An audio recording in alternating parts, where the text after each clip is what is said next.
My name is Gary Bain. I work just north of Sydney in Australia. I've been doing wound management now for 27 years and running my own outpatient wound clinic for the last 25 years. So we see all forms of wound care because being in a large 600-bed hospital environment, we do see acute wounds as well as chronic and complex wounds. One of the biggest challenges currently we're facing in Australia with our wound management is a big subsection of our society which actually don't get much support in regards to seeing health practitioners and getting guidance with the management of their wounds. So this means that either patients or their carers are having to do a lot of the work themselves with their wounds which become complex and problematic. We often actually aren't even aware of them until something has gone disastrously wrong, and then they may attend an emergency department or finally manage to see a GP. So a lot of these people are doing their own wound care themselves. We know from an Australian census that there's nearly 3 million people who are active carers, and some of them will be doing wound care. But we believe there's many more patients themselves without any form of support who are doing their own wound management. And we need to find innovative ways of reaching them.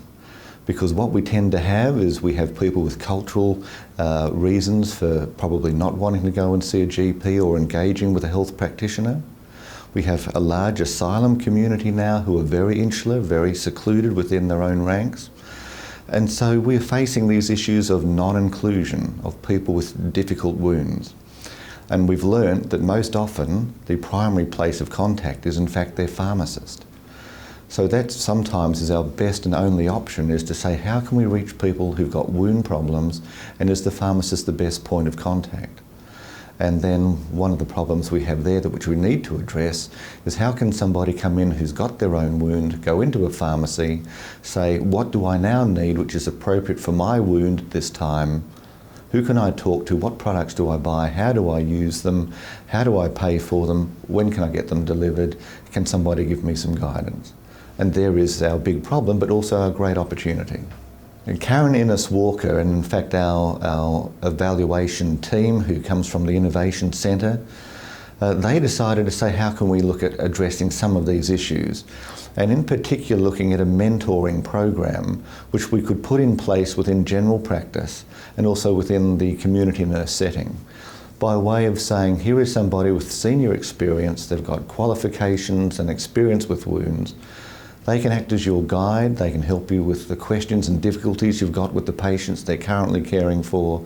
They can show them principles of best practice, and along with that, perhaps guide and show them innovation within their own care delivery. And in so doing that, they've come up with excellent outcomes after such a short period of time. And they can show that they can save costs, they can improve patient well-being, they can get more wounds healed, they can improve patients' experiences with pain. So we are showing that a good mentoring program can certainly help within the health practitioner realm and their relationship with their patients. The mentors, when they are engaged within a general practice or a practice setting, most often they are there as a part-time or a one-day-per-week arrangement. But again, it will suit what goes on within a locality as to where somebody lives and what accessibility a mentor might have for those with whom they've signed up for. But generally speaking, you'd be looking at 1 or 2 days per week. In Australia, wound care is very much a nursing-led activity. And there are folks who are interested in coming on board from the medical community.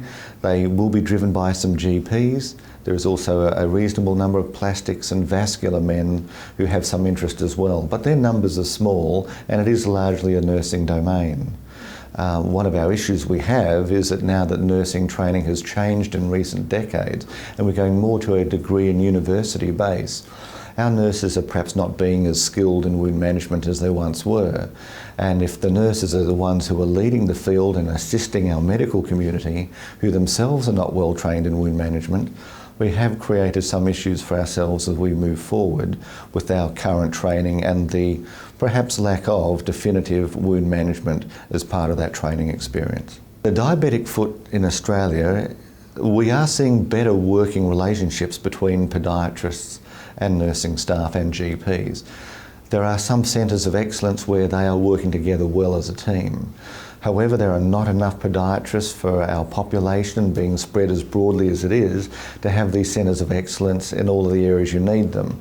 So still, by and large, most people with diabetic foot wounds would be seen by their GP and the practice nurse, and the weight of that burden still really is within their realm.